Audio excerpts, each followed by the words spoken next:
Let's get started on ionic bonding. The assignment, ionic bonding, purpose of this assignment is to teach you how ionic bonds are formed between ions. We're going to do number 2 on this part of the video.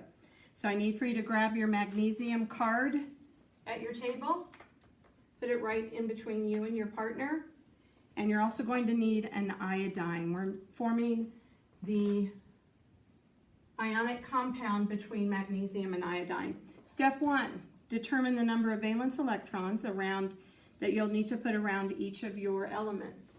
Use your periodic table. Magnesium has 2 valence electrons.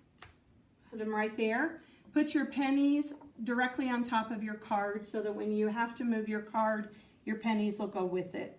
They'll hang off a little bit, but put them on top, make your life easier. Iodine has 7 valence electrons. This all comes directly off your periodic table. 7 valence electrons.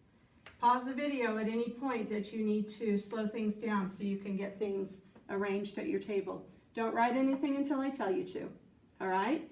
You can see right away from your electron dot structure that what's going to happen is magnesium is going to transfer an electron over to iodine, so iodine becomes stable.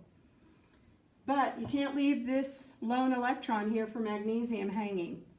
So the only solution when you're forming a compound between magnesium and iodine is you need another iodine. So grab your other iodine card, put it over on the left, electron dot structure, 7 valence electrons. 7 valence. I might have said 8 valence over here, but you fixed my mistake. There's the transfer of the other electron. See how it works? All electrons are accounted for. All atoms have formed ions that have full outer energy levels. I'm going to put these back so that we can show the actual transfer.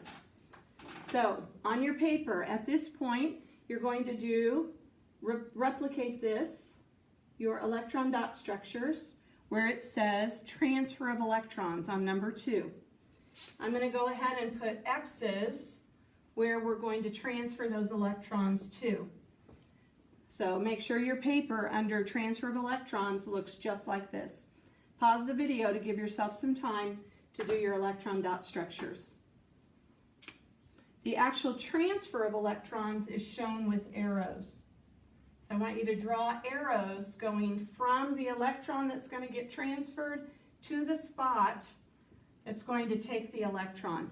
So on your paper, you're going to have arrows going from an electron to the spot where the electron is transferred to. So the arrowhead should be pointing to an X on your paper, everywhere in transfer of electron. I don't want any wayward arrows going nowhere. They need to go from an electron to an X. This is exactly what your paper should look like for transfer of electrons between magnesium and iodine on number 2. Pause the video if you need some time. The next spot on your paper is ion formation. So under ion formation, you don't need to do electron dot structures a second time under ion formation. So I'm going to take those electrons off the board. I'm going to erase what I've got here because you won't have that under ion formation. I'm going to scooch these a little closer together. So think about the ion that magnesium formed when it lost 2 electrons. Lost 2 electrons forms a 2+. Put your ion charge as the superscript. Iodine, each iodine gained 1 electron, meaning that they will now have a -1 charge, superscript minus. This goes in your ion formation box. Pause the video to make sure you get that taken care of now. The final box is the chemical formula box. I'm just going to get these off here to show you how I want you to do the chemical formula box. Dropping everything all over the place. Okay, so now when you're doing the chemical formula box, think about those cards as atoms. So each atom, or each card is an atom. How many magnesium atoms do you need for magnesium iodide? You have one card sitting at your table, right?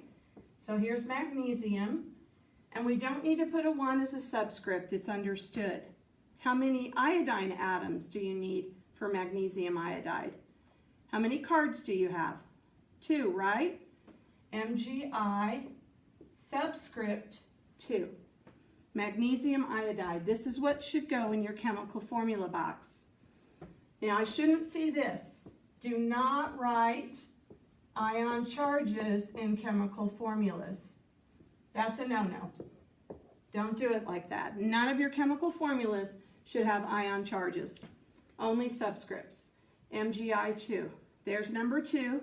Pause the video, double check to make sure that you have everything, or the video is going to end. You don't have to pause it, but make sure that you have everything in line the way you're supposed to. Get your questions asked at this point.